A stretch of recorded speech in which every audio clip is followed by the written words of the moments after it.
সাবেক সেনাপ্রধান হারুন সহ ১৯ জনের কারাদণ্ড, ৪,৫১৫ কোটি টাকা অর্থদণ্ড।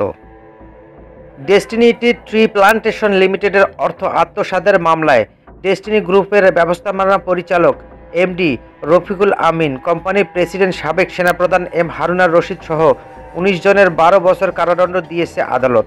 পাশাপাশি তাদের ৪,৫১৫ কোটি টাকা অর্থদণ্ড দিয়েছেন। ঢাকার বিশেষ জজ আদালত ৪ এর বিচার রবিউল আলম আজ বুধবার এই রায় দেন।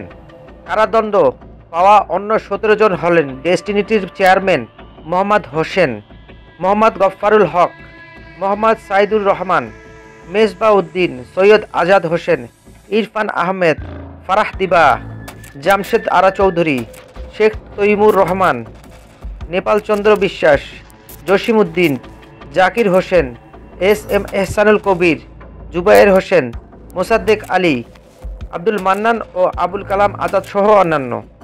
দণ্ড পাওয়া ১৯ জনের মধ্যে রফিকুল আমিন, মোহাম্মদ হোসেন ও হারুনার রশিদকে কারাগারে পাঠানো হয়েছে।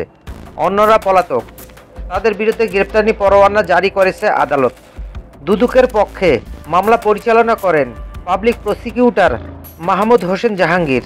এর আগে ২০২২ সালের ১৫ মে অর্থ আত্মসাৎ ও পাচারের এক মামলায় ডেস্টিনি গ্রুপের ব্যবস্থাপনা পরিচালক এমডি রফিকুল আমিন, কোম্পানির প্রেসিডেন্ট, সাবেক সেনাপ্রধান এম হারুনার রশিদ সহ ৪৬ আসামিকে বিভিন্ন মেয়াদে কারাদণ্ড দেয় আদালত।